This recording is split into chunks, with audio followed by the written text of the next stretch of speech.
Olá, bem-vindo a mais um vídeo sobre projetos de circuitos lógicos e HDL usando Quartz Prime.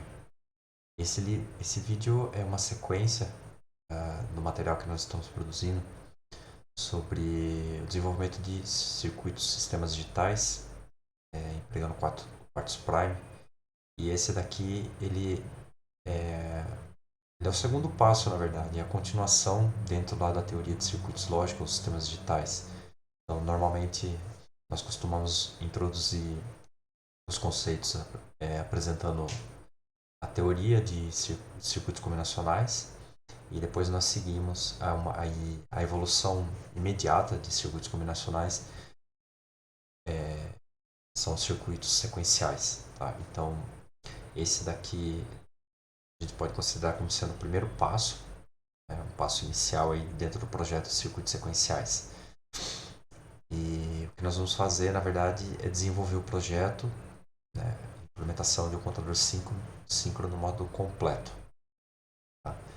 Então, eu dividi esse vídeo em três partes fundamentais e eu vou fazer uma pequena introdução, uma recapitulação dos conceitos básicos de circuitos sequenciais, nada muito extenso, é mais para contextualizar um pouco o projeto do contador, né?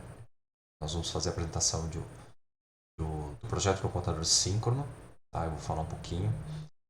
Contadores assíncronos nós vamos utilizar no vídeo sequência desse, então na hora que nós formos fazer a gravar esse projeto na placa de desenvolvimento D215,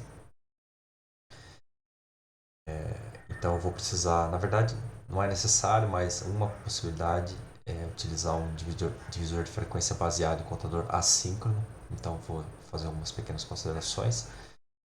E depois no próximo vídeo, quando nós formos fazer efetivamente a gravação do projeto na placa, eu vou falar algumas pequenas considerações, alguns pequenos cuidados associados a execução efetivamente de sistemas digitais síncronos, são sistemas que são regidos por um clock, vou falar um pouquinho disso. Então, tem alguns cuidados, algumas considerações para que o sistema possa executar de maneira automática. Tá? É, em linhas gerais, isso vai depender muito do material que você está utilizando. Então, você pode considerar os diversos autores, eles apresentam diversas definições, né? Cada autor apresenta uma definição particular. Mas, em linhas gerais, circuitos sequenciais eles possuem algumas características fundamentais, sendo que são baseados em flip-flops. Flip-flops nada mais são do que abstrações de circuitos combinacionais com realimentação. Tá? Em linhas gerais é isso. E normalmente é um comportamento, o circuito sequencial ele tem um comportamento regido por um sinal periódico. Tá?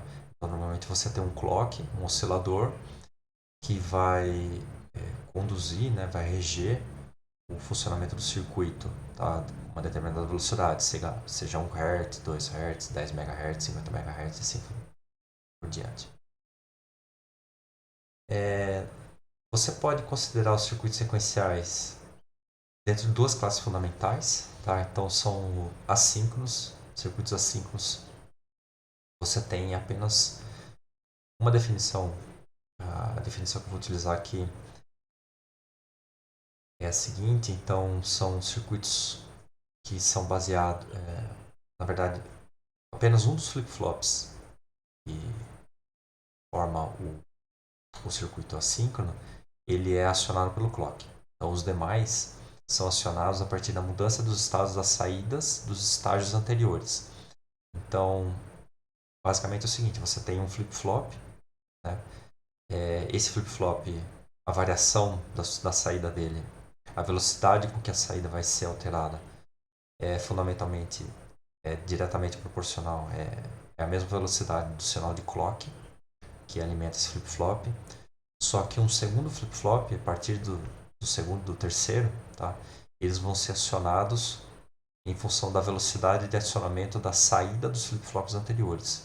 Então isso vai ficar mais claro quando a gente for discutir um pouquinho a questão de divisor de frequência baseado em circuitos assíncronos.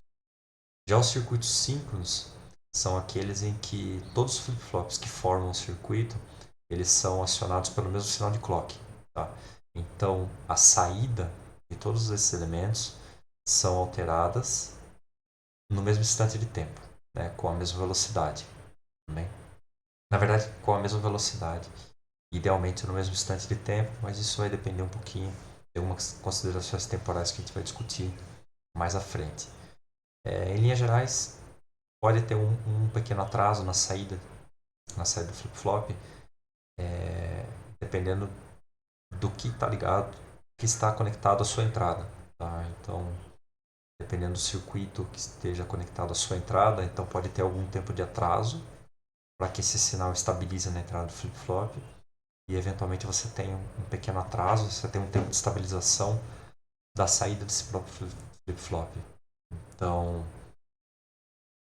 dentro do mesmo circuito síncrono, você pode ter algumas pequenas diferenças da ordem de nanosegundos para observar a estabilização da saída dos flip-flops efetivamente.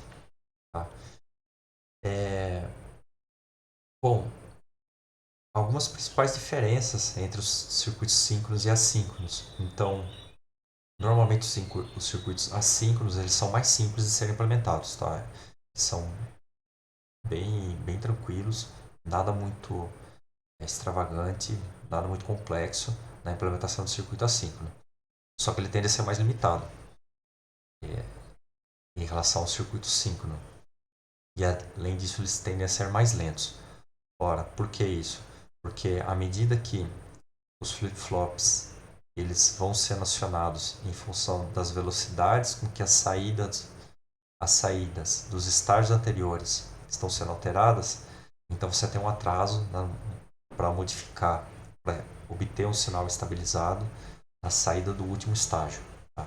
No caso de circuito síncrono, não. Então, o circuito síncrono ele tende a ser mais rápido, já que a menos dessa diferença de alguns nanosegundos na estabilização das saídas de todos os flip-flops que formam o circuito, então eles são alterados, são modificados praticamente ao mesmo tempo, tá? Como a gente já havia comentado anteriormente.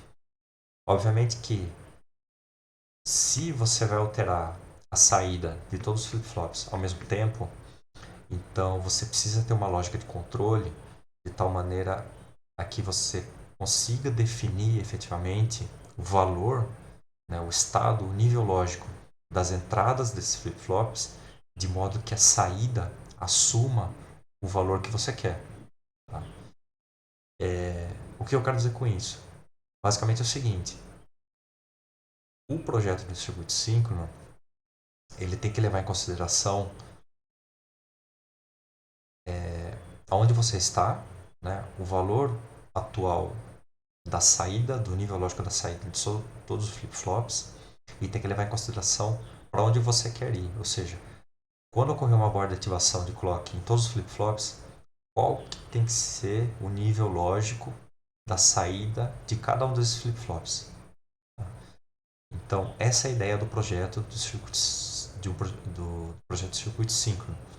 É obter uma lógica combinacional, ou seja, obter um circuito de controle de tal maneira que a entrada desses flip-flops estejam no nível lógico necessário para que, quando ocorrer a borda de ativação, as saídas desses flip-flops assumam os valores, os níveis lógicos que eu gostaria.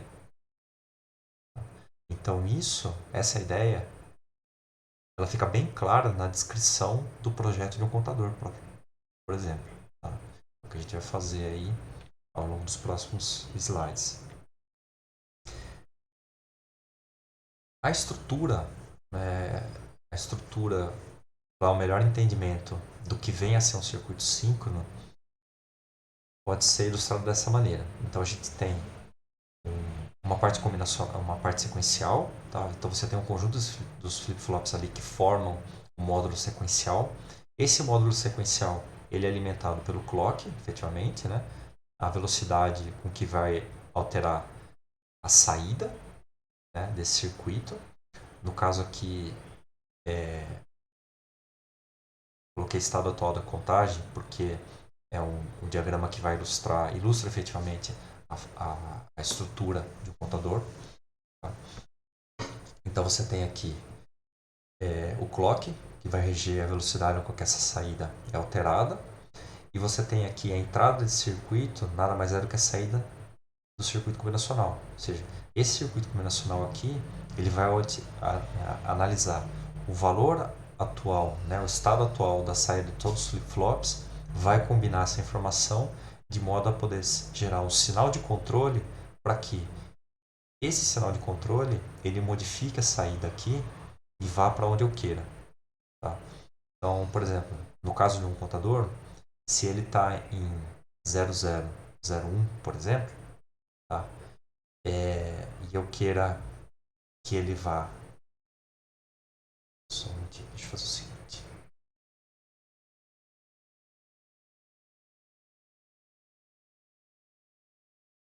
Voltando aqui então. Então eu tenho um valor, um estado atual da saída das flip-flops, né? Se eu quiser, eu vou analisar para onde que eu quero ir e vou gerar um sinal de controle, ou seja, eu vou definir níveis lógicos necessários para que quando ocorrer a borda de ativação, ele vá do estado atual para até onde eu queira na próxima borda de ativação. Tá? Esse é o caso do circuito síncrono autônomo. Existem circuitos síncronos não autônomos, ou seja, que eu tenho um conjunto de entradas que... Então, esse circuito combinacional, essas portas lógicas combinacionais aqui, portas lógicas básicas, ou circuito combinacional, ele vai analisar não só o estado atual da saída do meu flip-flop, né, o estado atual do meu circuito sequencial, mas vai olhar também o valor das entradas desse meu circuito. Tá? Ele vai combinar tudo isso daí, e daí vai gerar os sinais de controles apropriados para que o próximo estado, o estado para onde eu quero que o circuito sequencial vá, efetivamente ele atinja esse estado. Tá? A título de curiosidade, é, os, os contadores, na verdade, são casos, a gente pode enxergar isso, são casos especiais de máquinas de estado, tá? Máquinas de estados finitos. Então, existem máquinas de estados autônomas e não autônomas, né? Como é ilustrado aqui nesses diagramas. E a diferença básica é que, por que, que um contador síncrono é um caso especial de uma máquina de estado? Porque a máquina de estado, ela gera ainda, você não só analisa o valor da contagem, né, o estado, o nível lógico das saídas dessa lógica sequencial, mas também você pode, existe ainda uma lógica combinacional que gera alguns padrões necessários. Ou seja, eu posso usar uma máquina de estado, por exemplo, como um controlador. Então vai olhar a entrada, né, vai olhar onde eu estou e com base nas entradas e com base onde eu estou, vai gerar alguns sinais na saída para que possa acionar outros módulos, tá? Nos próximos vídeos aí a gente fala um pouquinho mais sobre máquinas de estados finitos. Bom, então agora a segunda parte desse material nós vamos falar efetivamente do projeto do contador, tá? Do contador síncrono, no caso aqui é um contador módulo completo, e a gente vai explicar por que essa nomenclatura. Tá? Vai relembrar efetivamente por que essa nomenclatura.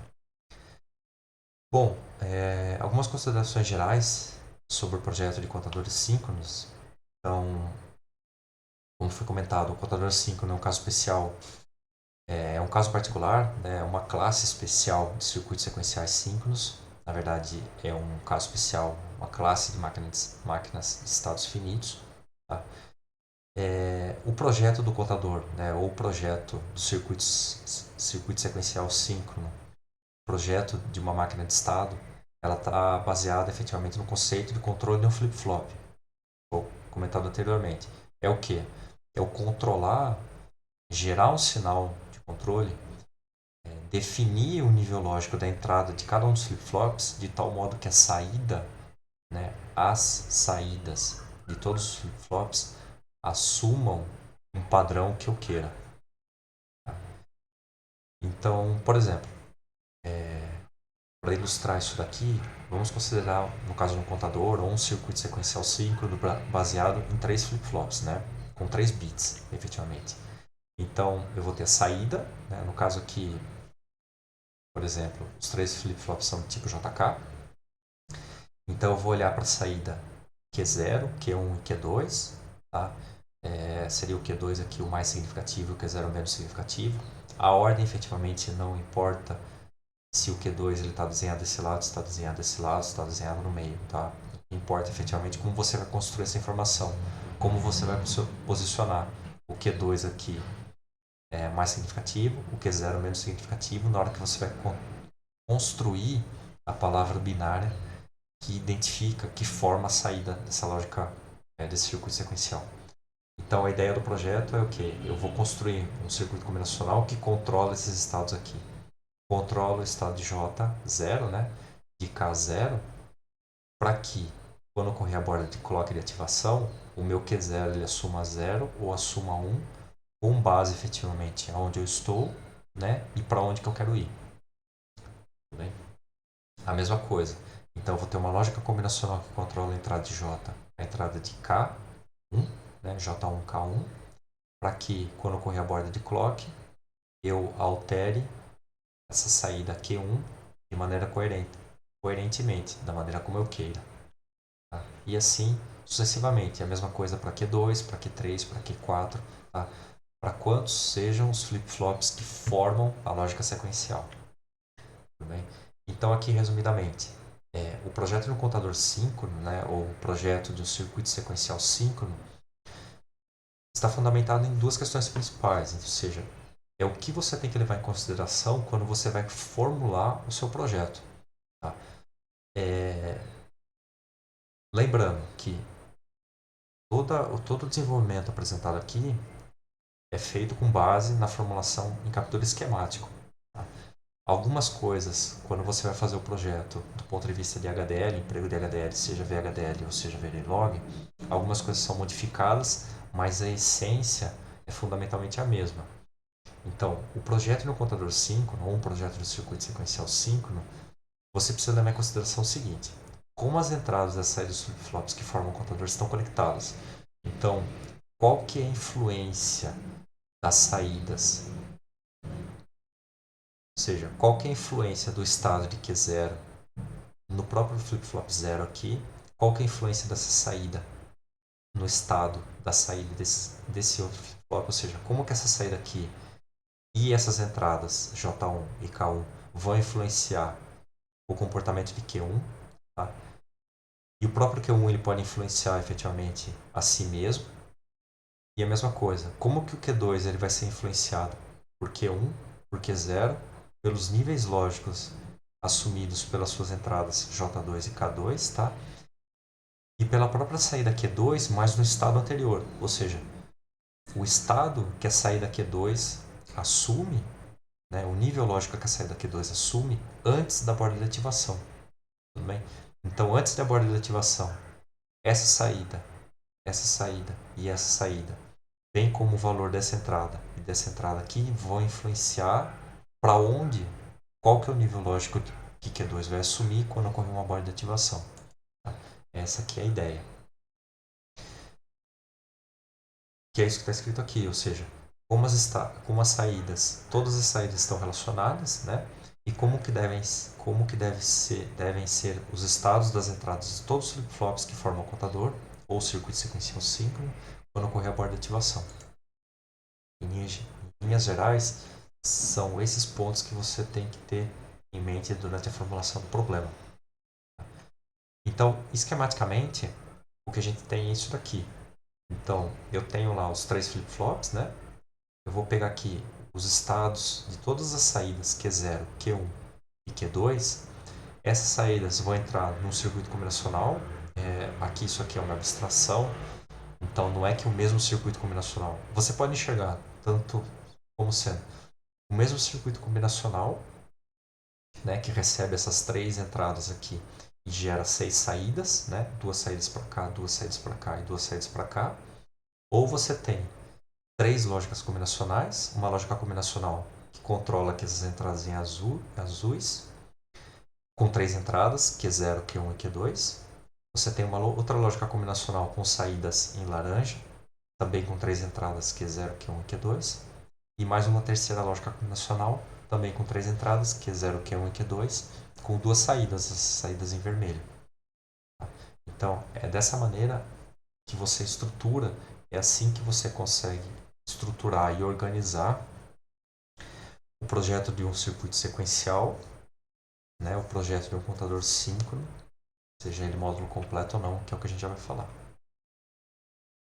Então, os níveis lógicos aplicados às entradas dos flip-flops vão depender do estado atual do contador, ou seja, do estado atual das saídas dos próprios flip-flops, né? E para onde que eles vão, ou seja, qual que é a combinação dos níveis lógicos dessas saídas, qual que é essa combinação tem que ser obtida quando gerar a borda de ativação efetivamente. Tá? E lembrando que um flip-flop ele só tem a sua saída alterada quando ocorre uma borda de ativação do clock. Então pode ser uma borda de subida ou borda de descida. Depende como que ele é formulado. Se você tem um flip-flop sensível à borda de subida ou sensível à borda de descida. Tá? Nesse sentido, se a ideia é controlar o comportamento do flip-flop, né? Então eu controlar essa entrada para que a saída assuma o estado que eu queira, então eu vou repensar a maneira como os flip-flops são empregados dentro do contexto. Ou seja, originalmente, o que a gente tem é o seguinte: nós temos a tabela verdade, então, assim, dado um padrão na entrada, né, das entradas do meu flip-flop, eu sei, eu vou verificar, vou analisar o comportamento da saída. Né? Agora, ao contrário, então, como objetivo é identificar quais são os níveis lógicos que as entradas devem ter para que a saída respeite o comportamento planejado, então eu vou repensar. Ora, eu vou verificar qual que é o estado atual da minha saída e qual que é o estado, porque a saída, qual que é o nível lógico que a minha saída tem que assumir. Então, isso que é o projeto do circuito sequencial, né? O projeto do contador. Então, eu sei o valor atual da minha contagem, eu vou definir efetivamente qual que é o próximo valor da contagem. Então, a contagem ela pode ser sequencial, seja de maneira crescente ou decrescente, ou pode ser uma contagem totalmente aleatória. Por isso que um contador ele é visto como um caso especial de máquina de estado. Tá? Então, o objetivo agora é identificar quais são os estados das entradas dos flip-flops, né?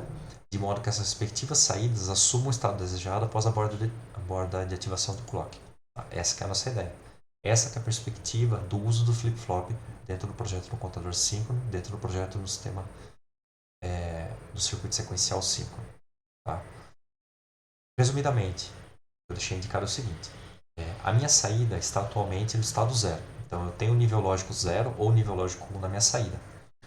Quando ocorrer a borda de ativação, né, seja ela borda de subida ou borda de descida, eu quero que a saída do flip-flop assuma o estado 0 ou 1. Ou seja, ou eu quero que ele mantenha ou eu quero que ele inverta. Então eu vou analisar o estado que eu tenho, pode ser 0, pode ser 1. Tá? Quando ocorrer a borda de ativação, eu quero, se tiver em 0, eu quero ou que mantenha em 0 ou que vá para 1. Se eu estiver em 1, eu quero que vá para 0 ou que mantenha em 1. Tá? Então eu tenho todas essas combinações possíveis. 0 continua em 0, 0 vai para 1, 1 vai para 0, 1 continua em 1. Tá? Então, quais devem ser os estados das entradas desse flip-flop quando a borda de ativação do clock ocorrer? Isso é respondido efetivamente dependendo do tipo de flip-flop que você está utilizando. Tá? Se é um flip-flop JK, então eu preciso ter um controle, a forma do meu circuito combinacional que vai controlar as entradas J e K vai ser definido de uma maneira. Né? Se for um flip-flop tipo T, então a forma desse circuito combinacional vai ser outra. Se for um flip-flop tipo D, também vai ser outra. Além disso, vai depender efetivamente qual que é a posição desses flip-flops dentro da saída do circuito sequencial.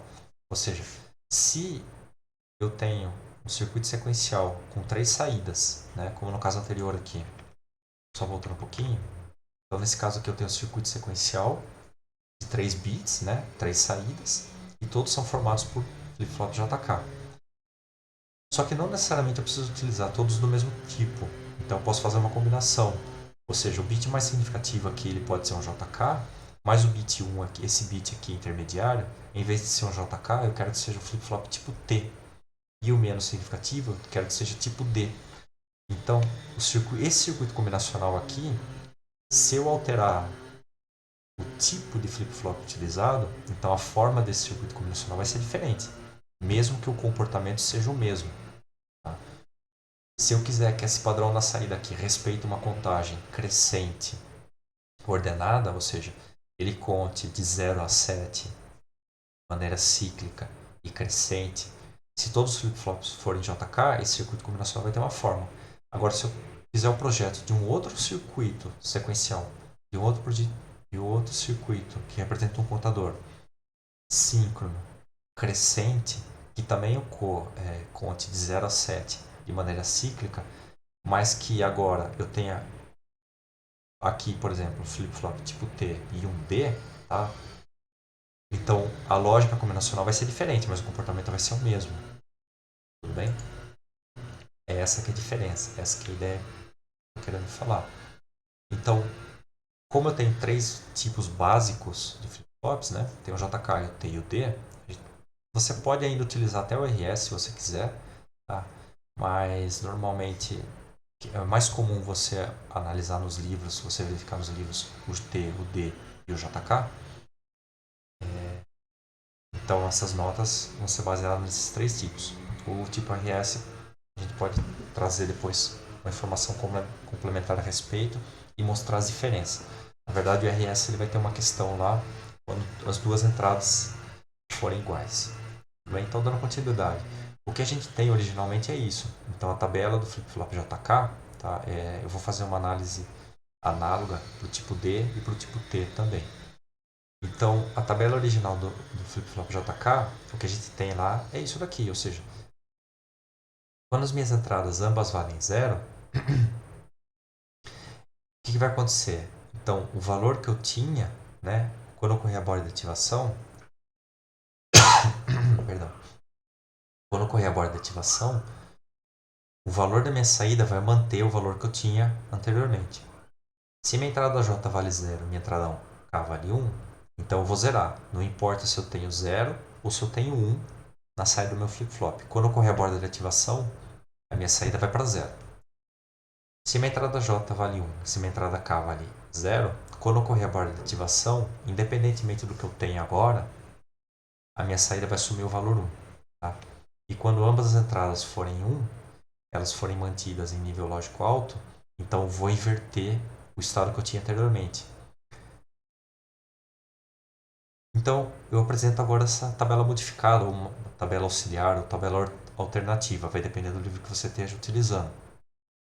O projeto de um contador, né, o projeto de um contador síncrono ou um projeto de uma máquina de estado, está baseado no seguinte: eu sei onde eu estou, né, o A aqui seria o estado anterior ao clock, eu sei para onde eu quero ir, esse QF aqui representa o final, então o valor antes e o valor final. Se a minha saída está no estado zero e quando ocorrer a borda de ativação eu quero que a minha saída continue no estado zero, então o que eu tenho que fazer? Eu tenho que controlar a minha entrada J. Então eu vou manter a minha entrada J em zero, independentemente do meu valor K, da minha entrada K. Tá? Como é que isso daqui é obtido, essa tabela? A partir daqui. Basta ver o seguinte. Ora, se minha entrada J vale zero e minha entrada K vale zero, então o valor da minha saída, né, vai manter o estado que eu tinha anteriormente. Ou seja, se o estado que eu tinha anteriormente é zero, tá? A minha saída vai manter em zero. Se o que eu tinha anteriormente era 1, então depois que eu tiver a borda de ativação também vai ser 1. Tá? O outro caso, se minha entrada J vale 0 e a minha saída K vale 1, então se a minha entrada anterior valia 1, ela vai para 0. Se minha entrada anterior é 0, ela vai continuar em 0.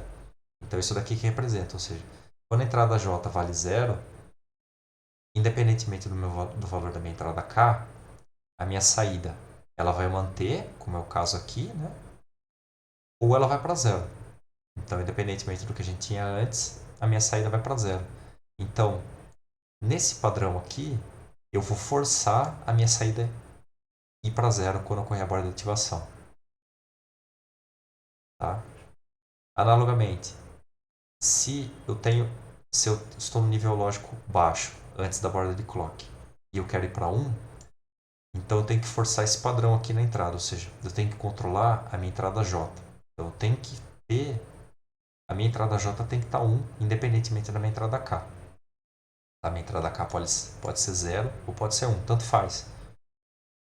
Independentemente do valor da minha entrada K, se eu forçar, né, se eu tiver esse nível lógico aqui na minha entrada J, quando ocorrer a borda de ativação, a minha entrada, a saída, que antes estava em 0, vai para 1.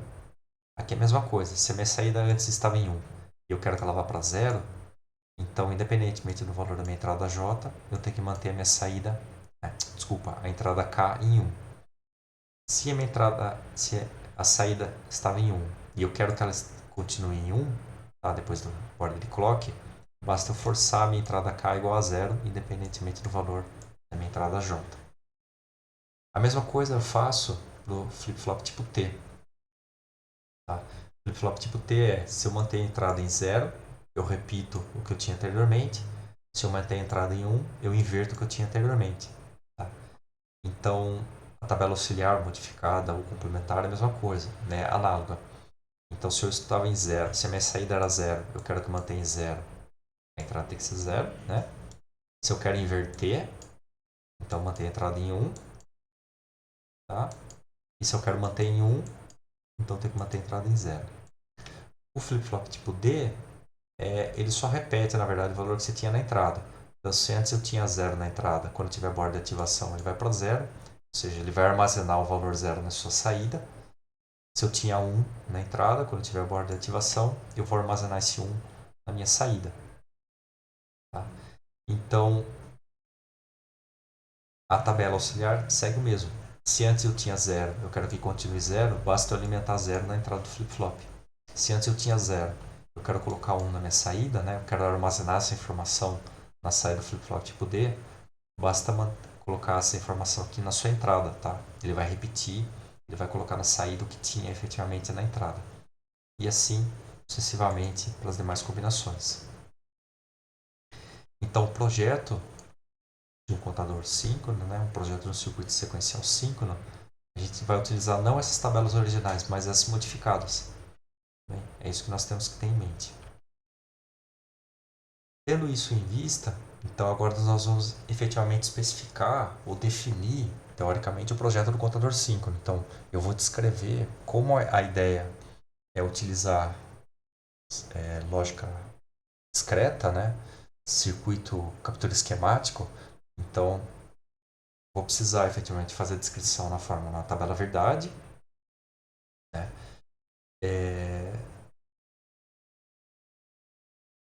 Achar as expressões mínimas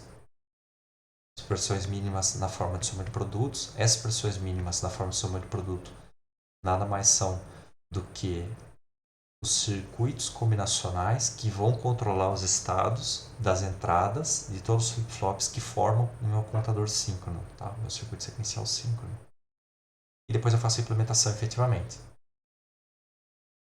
Então, a primeira coisa que você tem que fazer, no caso de um projeto baseado em captura esquemática, é o seguinte. Primeira coisa, quantos são os estados de contagem, no caso de um contador síncrono, né? No nosso caso, eu quero que conte de 0 a 15, 16 estados. Por que 16 estados? Porque eu quero efetivamente alterar o valor com que o display de 7 segmentos, eu quero mostrar de maneira automática todos os símbolos hexadecimais que são possíveis de serem mostrados no display de 7 segmentos, que é o projeto que a gente viu anteriormente nos primeiros vídeos, tá? E os links estão descritos na descrição desse vídeo aqui. Como que é feita essa contagem? Ou seja, como que vai realizar essa passagem por todos os estados de 0 a 15 de maneira cíclica? Eu quero que seja feito de ordem crescente. Isso efetivamente vai definir a forma da lógica combinacional. Se for na ordem crescente ou se for na ordem decrescente, ou e a ordem da contagem, a maneira como a contagem é feita. Se ela é feita de maneira sequencial ou se ela é feita de maneira aleatória. Eu posso fazer, por exemplo, obter um contador síncrono, né, ou uma máquina de estado, no caso seria uma máquina de estado de forma mais, vamos dizer assim, elegante. Eu posso projetar um contador síncrono que percorra 16 estados, né, apresente 16 estados da contagem, mas que primeiramente ele apresenta os números ímpares de forma crescente e depois os números pares também de forma crescente. Tá? Então eu posso brincar com isso daí, eu posso ter um mesmo contador síncrono módulo 16, mas que a saída desse contador ele pode apresentar diversas combinações possíveis. Tá? A maneira como os estados são percorridos, então a ordem com que os estados são percorridos, vai definir efetivamente, e o tipo de flip-flop, os tipos de flip-flops envolvidos, vai definir a forma da lógica combinacional de controle. Tá? Então, já que eu defini quantos são os estados da contagem e a maneira como essa contagem vai ser feita, eu sei a quantidade de estados, 16 estados, tá? Se eu tenho 16 estados, então eu vou precisar de 4 bits. Tudo bem? Porque cada estado é representado por uma palavra binária. Então, se eu tenho 16 estados, eu tenho 16 palavras binárias, para representar 16 palavras binárias, eu preciso de 4 bits. Tá? Nesse ponto, a ordem da contagem não vai influenciar a quantidade de bits. Tudo bem? Se eu contar de maneira crescente ou de maneira decrescente, não importa efetivamente. O que importa é quantos são os estados que esse contador vai apresentar em sua saída. Se eu tivesse não 16 estados, mas apenas 15 estados, eu ainda precisaria de 4 bits. Agora, se eu fosse realizar uma contagem de 0 a 7, por exemplo, então eu tenho 8 estados de contagem, 8 padrões distintos na saída, então eu precisaria de apenas 3 bits para representar, para poder codificar cada um desses estados. Tá? No caso aqui, a título de curiosidade, só para formalizar, então, se eu tenho 4 bits, né, eu tenho 16 estados possíveis.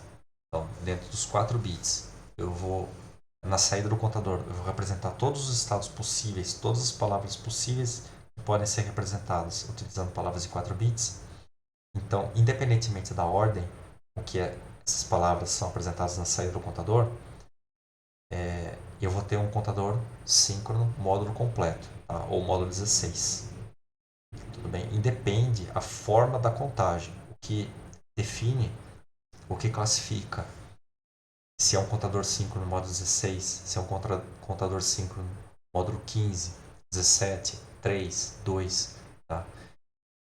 É o fato da quantidade de estados que ele vai apresentar na saída. Se ele apresenta em sua saída todos os possíveis estados que ele pode representar, né, no caso aqui 16 estados, então eu vou chamar esse contador de contador módulo completo. Tá? Um contador que apresenta em sua saída 8 estados, então ele também vai ser um contador módulo completo, porque para representar 8 estados eu preciso de 3 bits.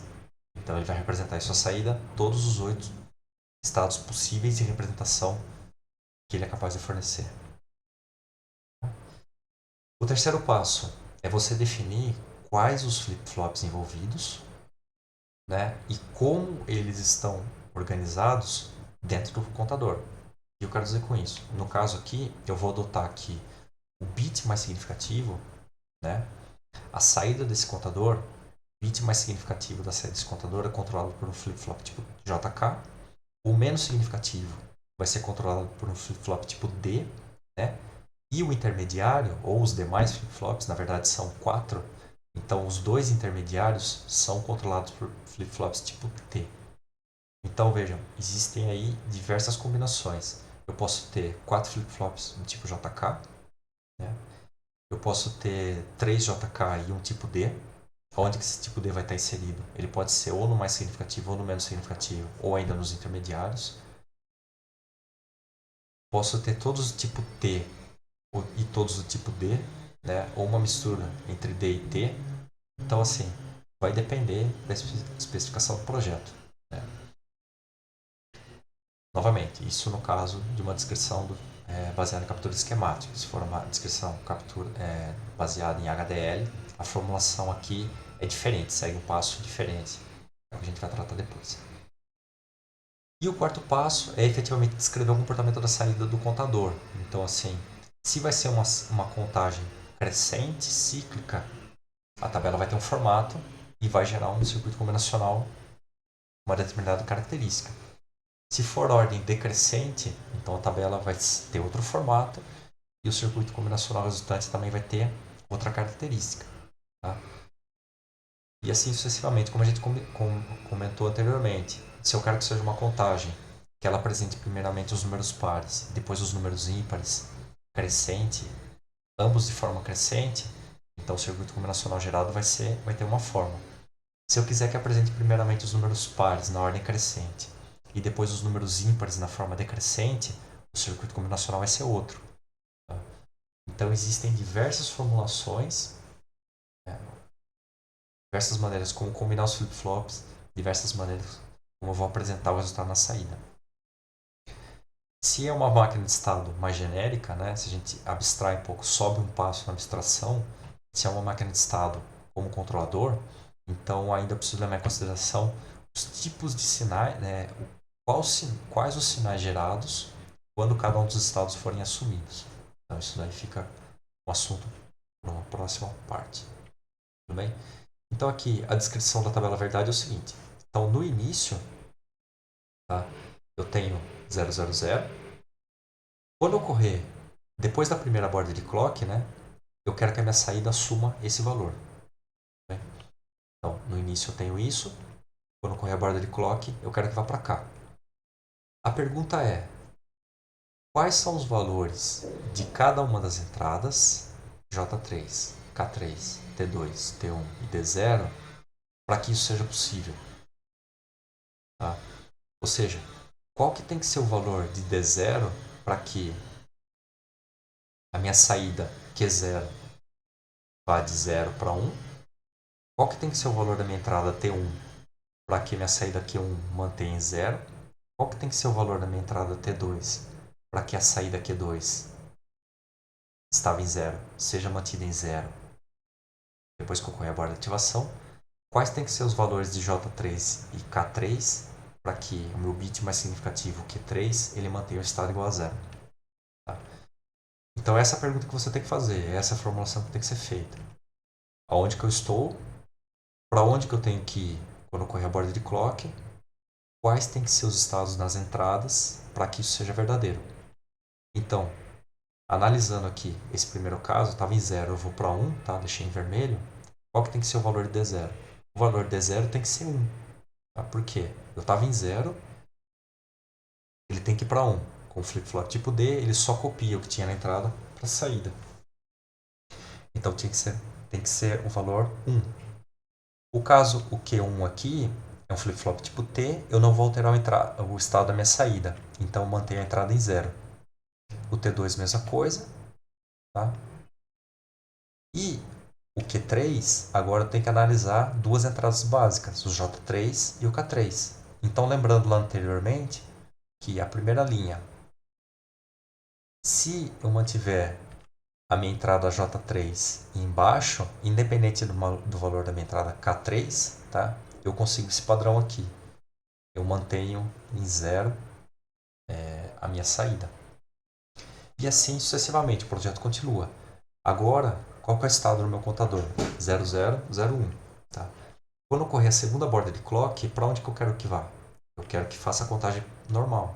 Então, apresente na saída 0, 1, 2. Tá?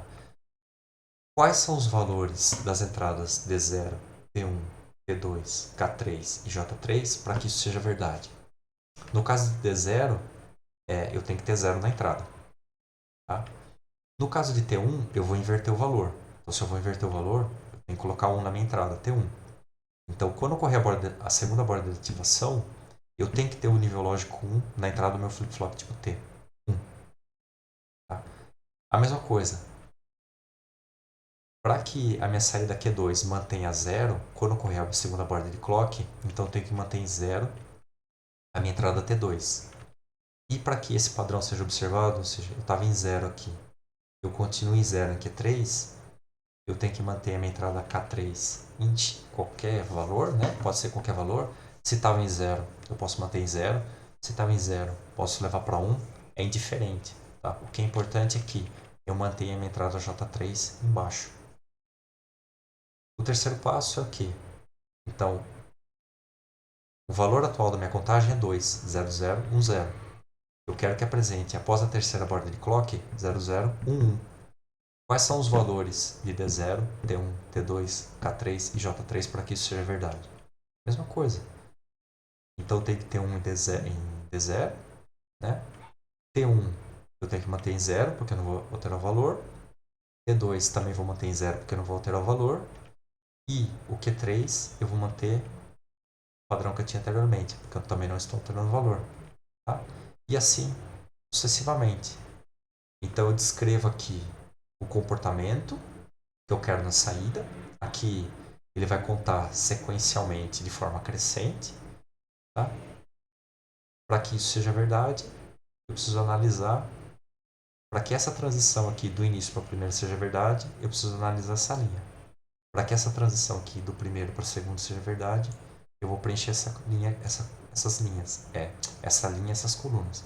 E assim sucessivamente. Após a oitava borda de clock, vou ter esse comportamento, né? Então eu preciso garantir esses padrões aqui nas entradas flip-flops. E a partir da 16ª borda de clock, eu vou retornar ao estado inicial. Tá? Então, para preencher essa linha aqui, para preencher essas colunas, eu preciso verificar essa questão cíclica. Tá? Precisa retornar ao estado inicial? Não. Você precisa definir efetivamente qual é a ordem de controle. Então, eu posso ir ou para o estado inicial, ou posso ir para um estado intermediário. Então, em vez de voltar aqui em 000, eu quero que após a 16ª borda de clock, eu quero que venha para o oitavo aqui. Então, ele vai contar de 0 a 15, vai colocar na saída do contador, mas na 16ª borda de clock eu quero que ele repita esse padrão: 8, 9, A, B, C, D, E, F. 8, 9, A, B, C, D, E, F. E assim sucessivamente. Ele vai contar de 0 a F. Depois, em vez de ele voltar, fizer 0 a F de novo, ele vai fazer. Então ele vai fazer 0 a F, 8 a F, 8 a F, 8 a F, 8 a F. E assim ele vai ficar fazendo. Tá? Isso é uma sugestão de exercício aí.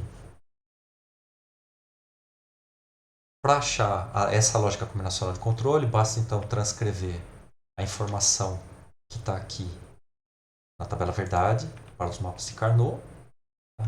Fazer a simplificação. Então, lembrando aqui, como é um don't care, eu posso fazer esse agrupamento. Tá? Aqui eu também posso fazer esse agrupamento. Aqui eu tenho esse agrupamento. E eu tenho esses dois agrupamentos aqui. Lembrando que essa coluna aqui é vizinha dessa coluna porque elas diferem de apenas um bit. Então, ao final, o que eu tenho que implementar efetivamente é isso daqui. Tá? O objetivo de implementação são essas 4 expressões booleanas. Nesse caso em particular, e da maneira como os flip-flops estão estruturados, a minha entrada J3 e a minha entrada K3 recebem o mesmo sinal. Tá? Elas dependem de uma combinação, né, de um AND entre as 3 saídas, do estado das 3 saídas anterior à borda de clock. O T2 recebe esse padrão, o T1 recebe esse padrão, né? O T1 vai depender efetivamente apenas do estado da saída Q0 e o meu D0 ele vai ser realimentado pelo estado anterior. Tá? Então ele vai ser sempre realimentado. A título de curiosidade, se o bit menos significativo fosse um flip-flop tipo T, então o que aconteceria? E fosse esse mesmo padrão, eu sempre inverteria o estado que eu tinha anteriormente. Né? Então, nesse caso, o meu flip-flop T0, se fosse um T0 ali, bastaria ser que a entrada T0 fosse mantida em 1. Né? Então, o próximo passo agora é fazer a implementação do circuito na forma de esquemática utilizando quartos. Então, para isso, a gente carrega o quartzo, tá? E utiliza o mesmo padrão É a mesma formulação que nós fizemos anteriormente, no caso do projeto do decodificador hexadecimal. Nós vamos inicializar a construção de definição do projeto. Eu coloquei aqui essa pastinha. Você coloca na pasta, na localização que você achar melhor, mas só lembrando, tente evitar espaços e caracteres especiais como cedilha e tio e acento. Nós vamos definir aqui o nome do projeto. Eu vou definir, por exemplo, esse nome aqui, Project Counter.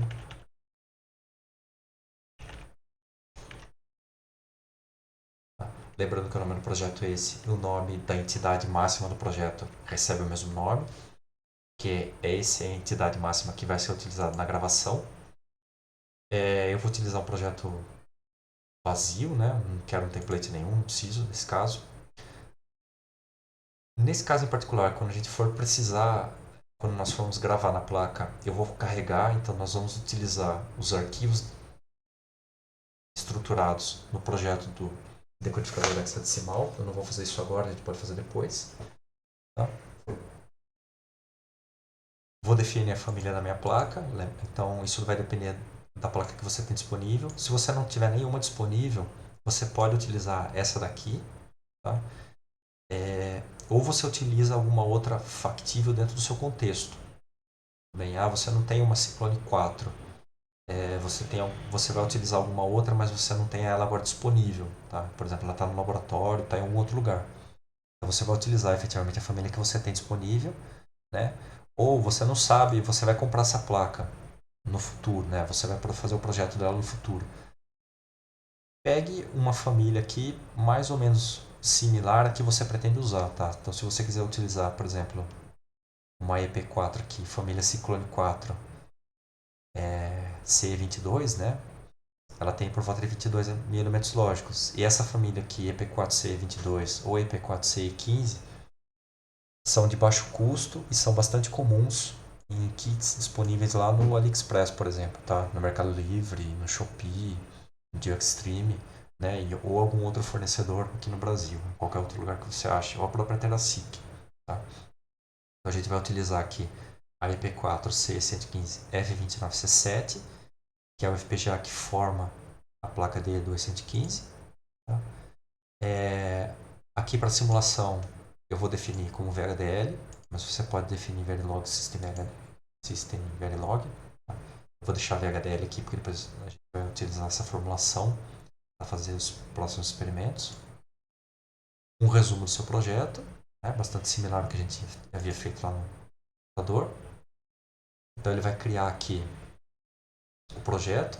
Nós precisamos inicializar, acrescentar um arquivo de esquemático, porque o projeto está baseado no desenvolvimento em captura esquemático. Vou salvar isso daqui. Então esse arquivo inicial é referente ao projeto mãe, né? É o projeto principal, é o projeto que vai ser gravado na placa. Ele recebe o mesmo nome do projeto. Tá? E vou criar um esquemático.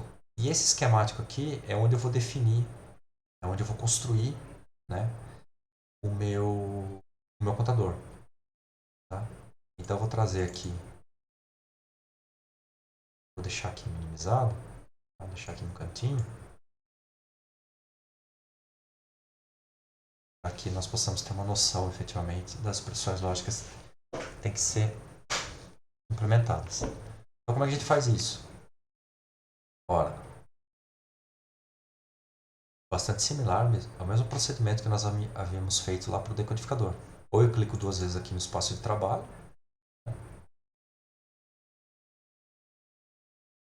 aqui, dessa maneira.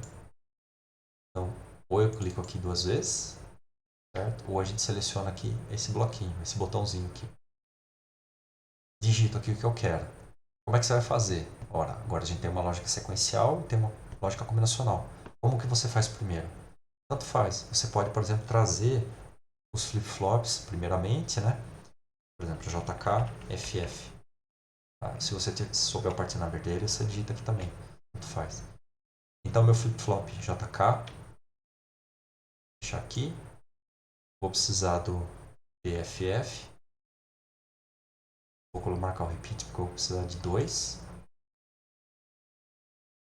E eu vou precisar do meu BFF. Tá? Então tem aqui meus 4. Precisa estar bem organizadinho sequencialmente? Não, não precisa, porque a gente vai utilizar o conceito de ligação virtual.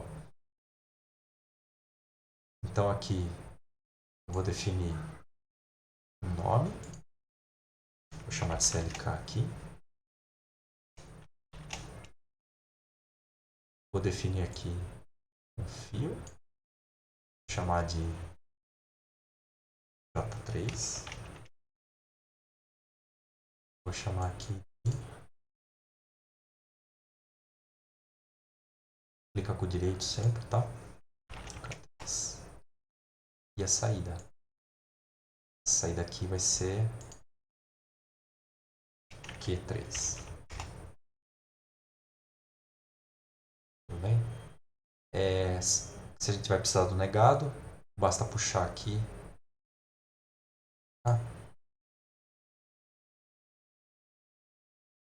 Note.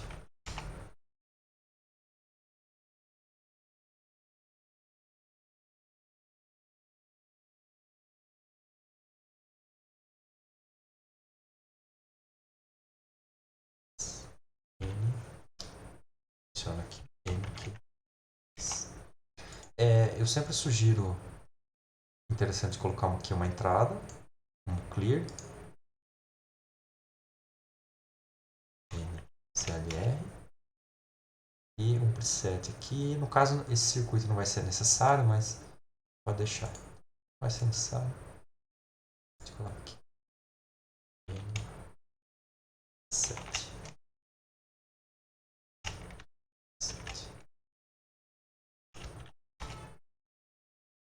Não precisa ser o nome efetivamente da entrada, você coloca o nome que você quiser aqui. Então essa é a estrutura básica do meu circuito sequencial. Vou fazer a mesma coisa aqui nos demais. Tá? Nós vamos inserir aqui as entradas e as saídas. Tudo bem? Antes eu vou salvar.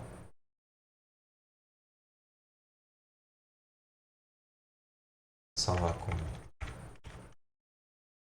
o nome, pode ser o nome que você quiser. Então eu vou preencher isso daqui, vou implementar as equações, vou organizar, tá? E eu já retorno o vídeo.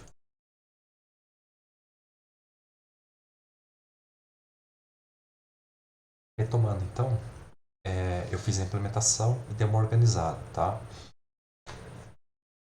Então aqui, como é que coloca esse quadrado aqui? Basta esses quadrados em preto, basta você selecionar essas formas aqui, tá? Então tem uma forma geométrica, um quadrado, tudo bem?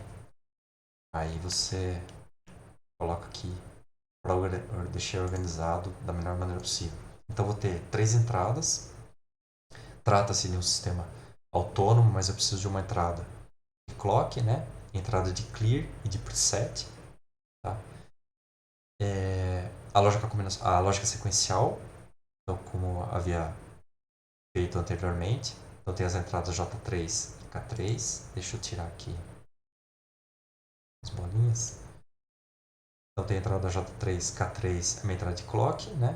O clear e o preset. Na realidade, eu teria que ter um preset para cada flip-flop. O mais correto seria isso, mas como a gente não vai utilizar, eu deixei aqui. De toda maneira. Porque eu posso querer definir um valor de preset para cada flip-flop. Do jeito que está aqui, então eu sou obrigado a definir o mesmo preset para todos. Então, às vezes, isso pode não ser interessante, dependendo do seu contexto. O clear não, o clear ele é o mesmo para todos e é sempre interessante você ter um reset dos flip-flops antes de inicializar o funcionamento do circuito efetivamente, tá? A lógica combinacional nada mais é do que a implementação desse carinha aqui. Então, aqui eu tenho minha CLJ3. Eu coloquei um not aqui, então inverto duas vezes, eu tenho essa mesma saída, tá? Mas é só para deixar identificado. Não é necessário ter essa parte aqui. Isso aqui poderia ter sido subtraído, bastaria ter o mesmo sinal, o J3 aqui e o J3 na entrada K3 aqui, mas eu deixei indicado só para ilustrar. existe um problema, porque você está inserindo aqui um atraso. Então esse sinal aqui ele vai passar para cá mediante o atraso de duas portas lógicas, tá? Então se tiver um atraso de 10 nanosegundos nessa porta, então essa saída aqui, o K3, ele só vai ser enxergado 20 nanosegundos depois de J3. Tá? Então é um atraso que você está tendo.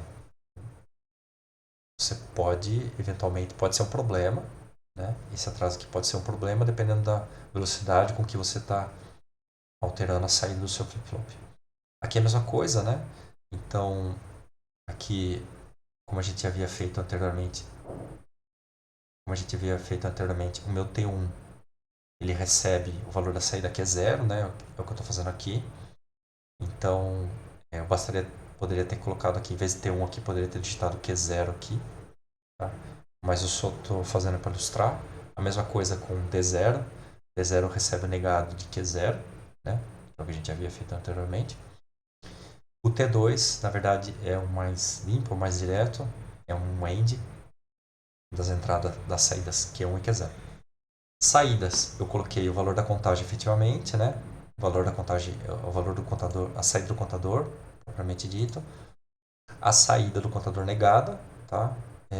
E aqui você pode colocar quantas saídas você queira. Então, eu coloquei efetivamente as saídas referentes às entradas de todos os flip-flops. Por que eu fiz isso? Porque daí eu posso conferir, por exemplo, com a minha tabela verdade. Eu posso vir aqui, ó, e analisar, né? Para cada borda de clock, qual que é o valor de J3, qual que é o valor de K3, se está condizente aqui com o comportamento esperado a partir da tabela verdade. O único problema, na verdade, um pouquinho mais difícil de analisar é o K3, porque nesses primeiros pulls aqui. Por quê? Se ele pode assumir qualquer valor, então ele pode ser 0 ou pode ser 1, né? Então, depende do estado que você... Ele pode ou manter o estado que tinha anteriormente, né? Ou inverter o estado. Então, se ele estava em 0, ele pode manter em 0. Se ele estava em 0, foi para 1. Né? Então, o valor dessa entrada aqui é indiferente, porque para essas primeiras bordas aqui, é indiferente desde que o J3 seja condizente. Mas, no caso, a gente sabe que o J3 e o K3 recebem o mesmo sinal, tá? Particularmente nesse caso. Isso aqui, às vezes, não é sempre verdade. Mesma coisa para o T2, para o T1 e para o D0. Tá? Então, esse circuito aqui, vou colocar aqui os pontinhos de novo. Então, esse circuito aqui, ele implementa o contador síncrono módulo 16 ou contador síncrono módulo completo. Tá? No próximo vídeo, então nós vamos simular esse cara aqui, nós vamos simular esquemático e fazer a gravação na placa. Mas para fazer a gravação na placa, eu vou fazer o projeto de um divisor de frequência, tá? Porque eu quero que isso daqui rode de maneira automática. Eu vou mostrar dois casos, na verdade, ele rodando de maneira automática ou rodando a partir ao pressionar o push button, certo? Então, esse vídeo eu fico por aqui, agradeço a atenção e até o próximo.